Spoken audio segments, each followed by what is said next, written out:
What's happening? Tonight I'm making jambalaya for dinner. I'm going all out, all Cajun, all night long. That's right. So to start this jambalaya, I'm going to actually make it in my Instant Pot because I did take out this pork shoulder roast. It's a beautiful organic piece of pork that is from our friends at Stauffer Farms. Thank you so very much for this delicious product. It's amazing. I'm going to start with this pork shoulder, which I did take out to thaw, but it's still a little bit frozen in the very center, but that's what the Instant Pot is for, and that's where it comes in to work its magic. So to get started, I have a lot of veg that's already prepped.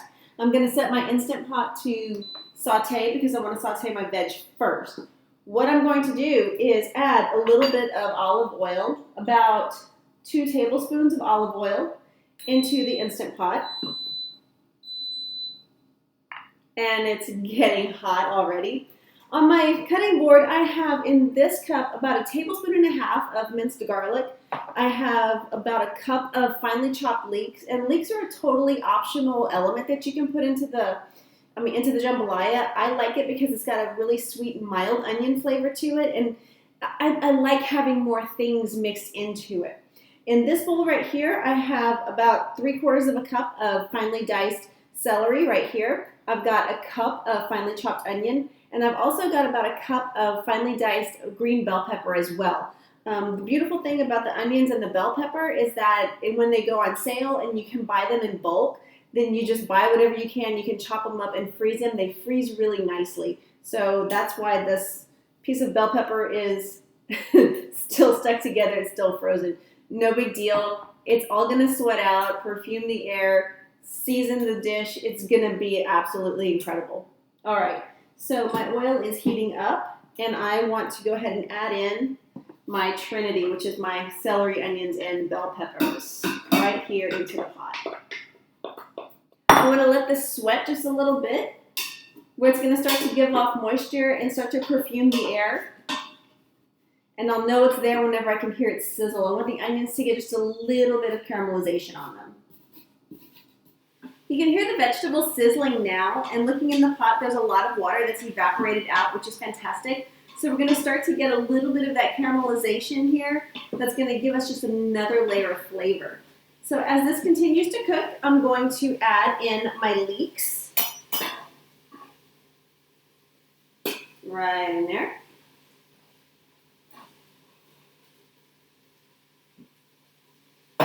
And I'm going to add in all of my garlic as well.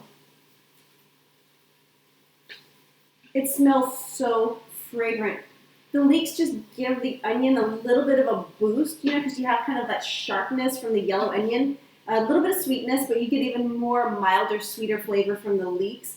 And that garlic is just so aromatic in itself. Oh my gosh. All right, this is gonna cook and brown and kind of stew down for just a few more minutes. I want most of the liquid to evaporate out, and I want to get a little bit of coloring on the veg. So we're going to let this go. Don't go too far. It might take about 5 to 8 minutes. Okay,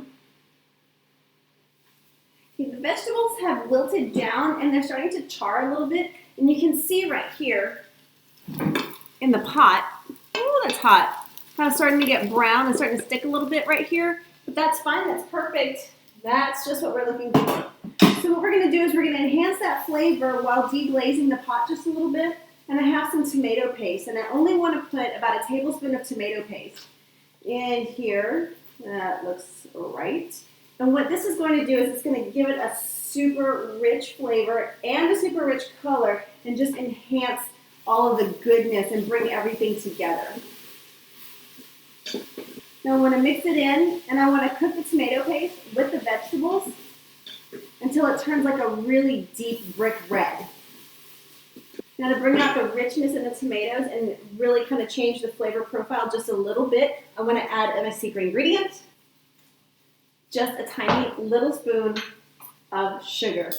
So I'm going about a teaspoon's worth of sugar right there on the vegetables. That's it. It's turning a beautiful brick red now, and I still have some pieces sticking to the bottom of the pan, which is great. I actually look forward to that because that's going to give it extra flavor. Once I deglaze the pan or the pot and lift all of those little bits, it's just going to add another dimension, and that's what cooking is about. It's just layering flavor upon flavor upon flavor. All right. So here's what the vegetables look like now. You can see if I can do this without burning my hand. There you go. All right. And here's where you would add half a cup of chicken stock or half a cup of white wine, which I don't have either one, so I'm going to go with option number 3. Half a cup of beer.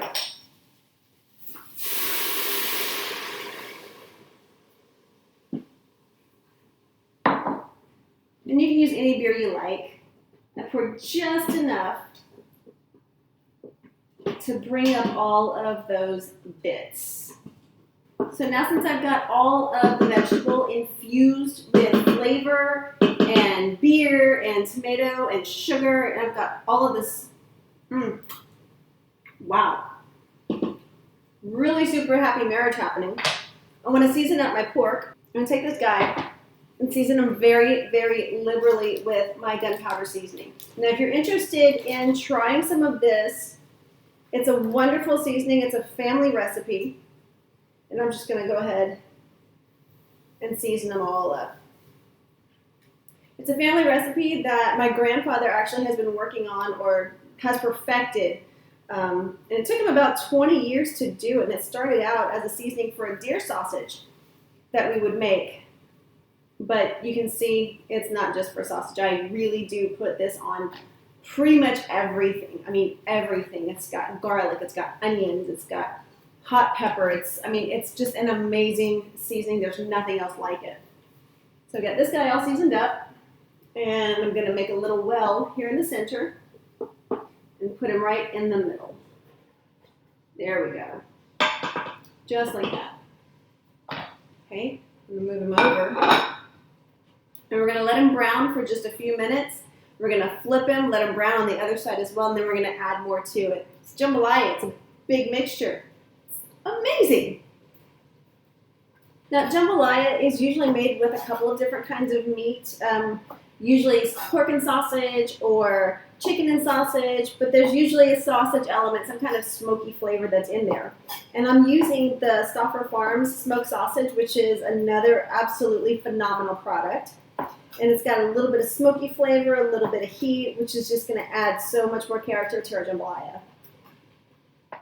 The meat's already browned and I've already flipped it, so it's still cooking on the other side. And you'll notice that the bottom of the pot is drying out just a little bit. It's fine, it's more color. It's a beautiful thing, actually. Very nice. You can still hear it sizzle.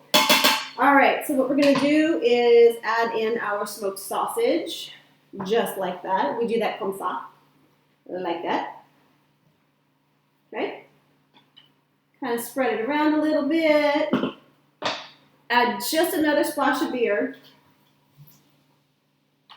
So you do want to leave just a little bit left in the bottle because you don't want that strong overpowering flavor. So if you have more chicken stock, fantastic. Wine, just another little splash or another little sip of beer, no big deal. I also want to add a little bit of water. So I'm going to add a cup of water. That's about right. Because what's going to happen is the water's going to come up and it's going to cover most of the meat. Like it's not actually going to fully cover it. You're going to have about 1 inch to 2 inches of that shoulder roast sticking up above the water, which is great. We're going to go ahead and put the lid on it. We're going to seal it up and pressure cook it for about 30 minutes. Now this shoulder roast is going to fall apart. It's going to be super tender. It's going to be absolutely just divine. I mean, the meat's just going to melt in your mouth. It's going to be so wonderful, the perfect texture for this particular dish. All right, so we're going to close up our Instant Pot. Close it up, turn it to sealing. Yep, there it is. And I want to pressure cook it for 35 minutes. That's about right. And I'll just let it kick on.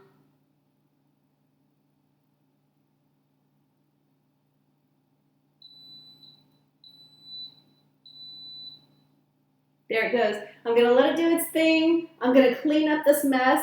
While I'm looking at it here, this gunpowder seasoning, seriously guys, you've got to try this. If you're interested in any information about it or just want to try a little sample of it, hit me up, find me on Facebook or find me on Instagram and say, hey, Keisha, where can I get my hands on some of that amazing gunpowder spice that you're always using?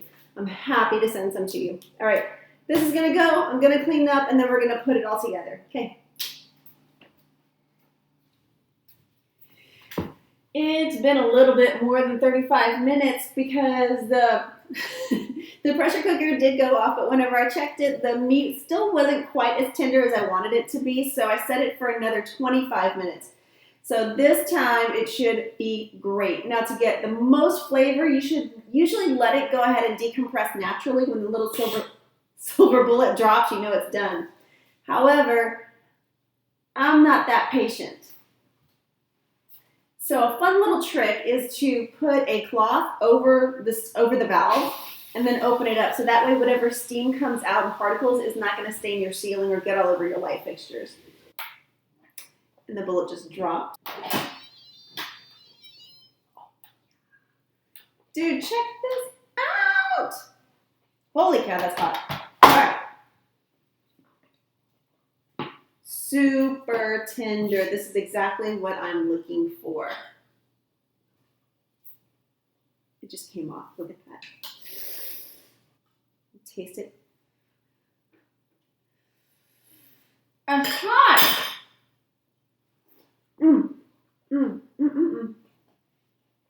That's really so good. All right. So while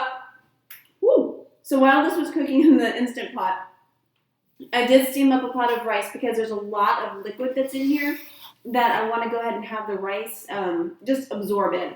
So I'm going to go get the rice, mix it up, and then we're going to eat and have such a fantastic jambalaya. Let me get it.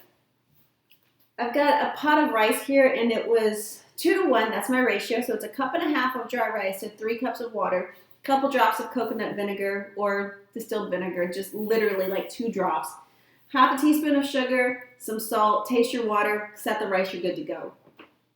Okay, this guy is kind of warm. Move this one over right there. Take this guy out, just like that. Okay. I don't know if you can see it very well, but take a look at all of that goodness. You see all of that broth right here at the bottom? That's going to absorb right into the rice and just give it so much more flavor. And this is one of those dishes, like most Cajun dishes, it just gets better as it sits. So with that huge pork shoulder that was in there, I want to shred up the meat, you know, nice big chunks, but I don't want massive pieces, but enough to where it mixes in with the rice really well. So whenever you get a scoop, you get it, you know, as close to uniform as possible. All right, here we go. Adding a little bit of rice. All right, so the rice is all mixed in. I've got the smoked sausage. I've got the pieces of pulled pork right here. Ooh, nice and hot. I've got all the veg that was in there too. The onions, the garlic, the green bell pepper, the leeks, the celery. This is gonna be amazing. Remember that tomato paste and the beer that we used to deglaze it? All right, we're getting ready for this. Time to serve it up. Taste it, and then we'll see if I leave anything for anybody else. All right, moment of truth. Here we go. Get some pork and some sausage in there. Oh my word. I love the sausage. There we go. Look at this. Check that. That is classic Cajun fare right there. Oh man, look at that. Look at that beautiful shred of pork. See that? If that doesn't get your mouth watering, nothing will. Woo! It's hot. But you know what? As steamy as this is, I don't care. I'm going to go in for another bite because it's just that damn good. All right. Cajun jambalaya. Here you go. Here's the recipe. Follow it. Do it. You can do it in a Dutch oven on the stove if you don't have an Instant Pot. No big deal. But I promise you, it is well worth the effort. And it's not much effort into it.